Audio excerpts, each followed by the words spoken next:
Stop what you're doing.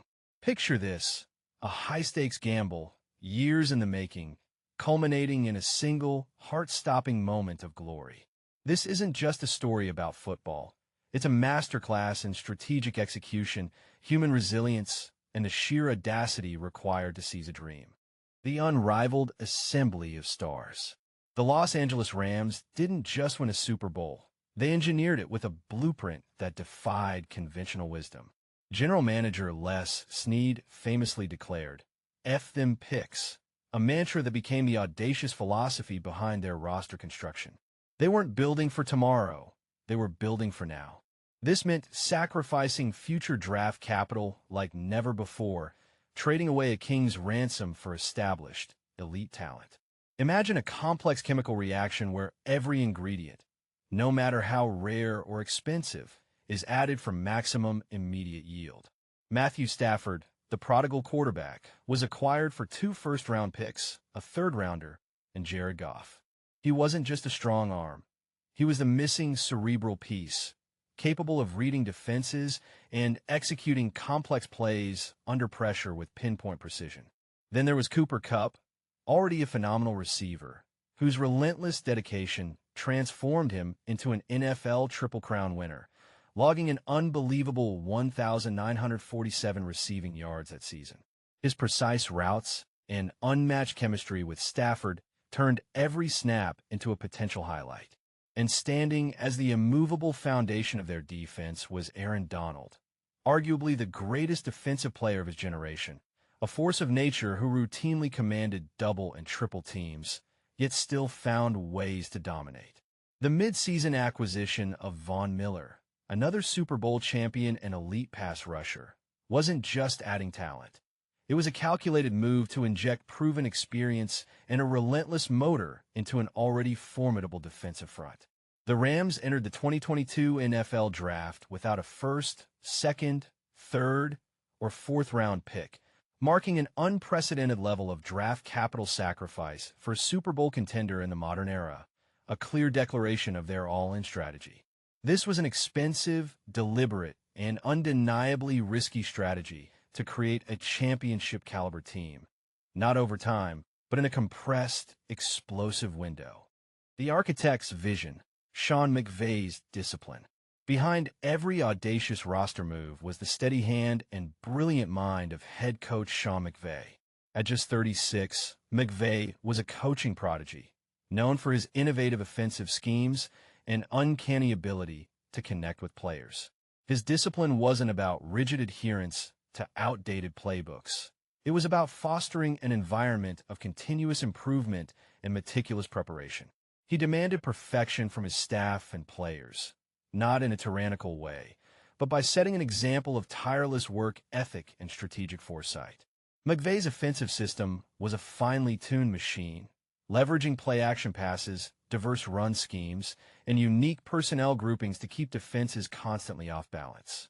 It was less about brute force and more about strategic misdirection and exploiting nuanced weaknesses. Every practice, every film session was an exercise in precision, refining routes, timing, and defensive reads until they were second nature. The team's resilience through mid-season slumps, where their discipline was truly tested, spoke volumes. They absorbed losses, analyzed mistakes, and adapted, never allowing setbacks to derail their ultimate objective. This mental fortitude, instilled daily by McVay, translated directly into their ability to execute under the most extreme pressure.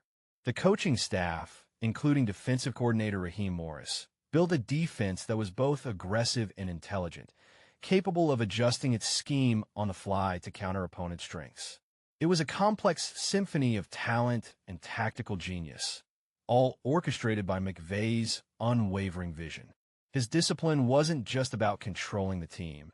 It was about empowering them with the knowledge and tools to control the game itself. The unseen engine, heart. Beyond the talent and the tactical brilliance lay the raw, pulsating heart of the team. This wasn't a collection of mercenaries. It was a cohesive unit fueled by shared purpose and an unbreakable bond.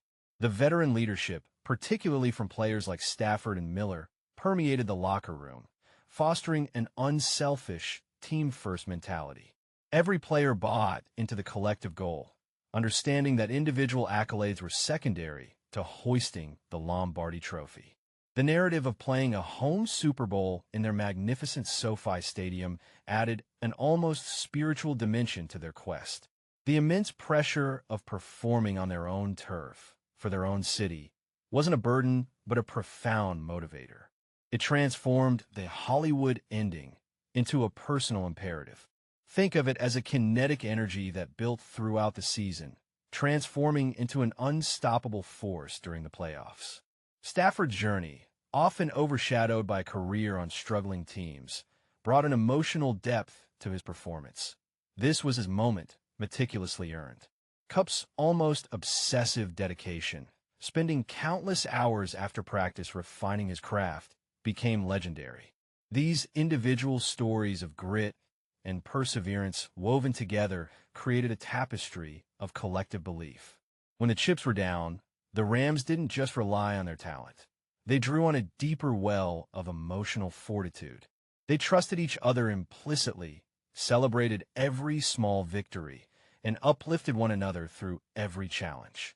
This unseen engine of heart, fueled by camaraderie and a burning desire for greatness, was arguably the most potent, irreplaceable asset in their championship arsenal, proving that even in a league driven by analytics and strategy, the human element remains paramount. The unyielding wall, dominating defense. The Super Bowl 56 wasn't just an offensive shootout.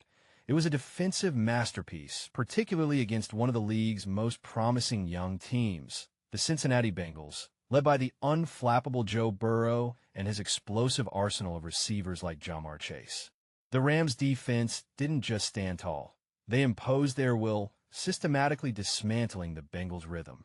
Their strategy was clear: relentless pressure on Burrow, even if it meant risking coverage. Aaron Donald was the linchpin, but his impact wasn't solely measured in sacks. His mere presence demanded double and triple teams, creating one-on-one opportunities for other pass rushers like Von Miller and Leonard Floyd. These edge rushers were instructed to contain Burrow, preventing his escape from the pocket, forcing him to make quick, often hurried, decisions. Jalen Ramsey, their elite cornerback, wasn't always shadowing Chase, but his versatility allowed the defense to shift coverages, disrupting Burrow's pre-snap reads and forcing him to hold the ball longer. It was a strategic cat-and-mouse game, with the Rams consistently applying pressure up the middle and from the edges.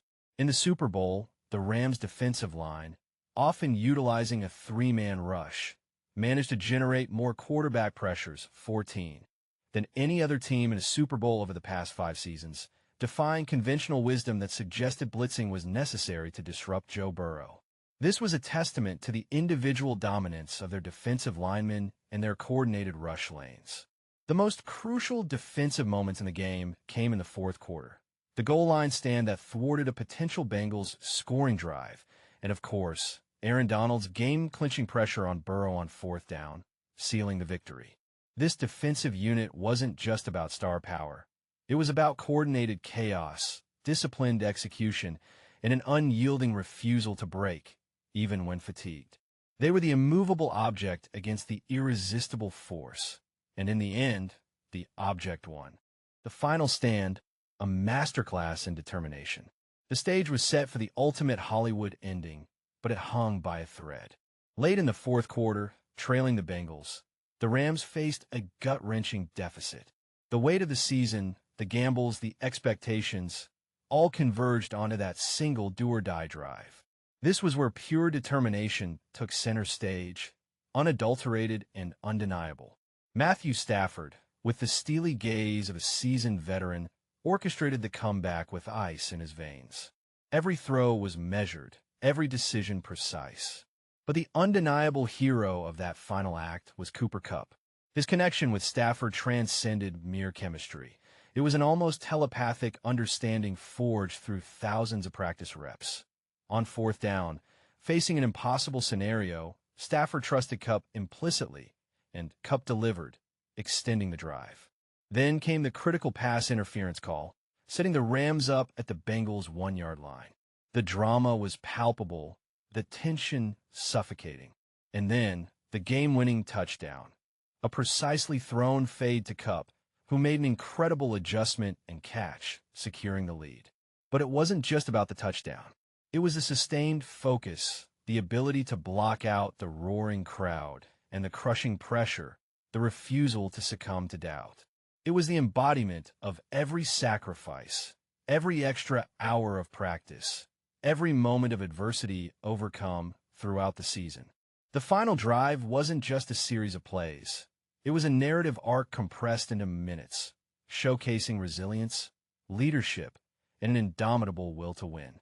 It was a testament to what happens when talent, discipline, and heart align perfectly in the crucible of championship football. The unspoken truth behind the trophy. The Hollywood ending was spectacular, a perfect crescendo to a season of calculated risks. But here's the surprising truth most viewers overlooked. This all-in strategy wasn't just bold. It was a desperate gamble that flirted with franchise-crippling disaster. The Rams had essentially mortgaged their future, trading away nearly all their high draft picks for several years and pushing their salary cap to its absolute limit. This wasn't building a dynasty. This was a singular, meticulously planned assault on a specific championship window. The pressure on Sean McVay, Les Snead, and every single player wasn't just to win. It was to justify the enormous, unprecedented cost of assembling this specific team for this specific moment. If they had lost, the fallout would have been catastrophic. They would have faced years of rebuilding without the essential tools of draft capital and cap flexibility, potentially setting the franchise back an entire decade. The victory wasn't merely a triumph. It was a narrow escape from self-imposed financial and organizational precipice. It was a calculated risk that almost broke them, but instead cemented their legacy. The Rams' Super Bowl 56 roster carried the highest average age of any winning Super Bowl team since the 1999 Denver Broncos, indicating a deliberate, accelerated strategy to win within a specific, narrow championship window by prioritizing experienced veterans over future development. This trophy wasn't destiny. It was the ultimate payoff for a terrifyingly audacious bet, a desperate maneuver that worked against all odds. In a league obsessed with long-term sustainability, can a championship forged on such audacious, short-term gambles ever truly define a dynasty? Or was this a solitary, magnificent anomaly?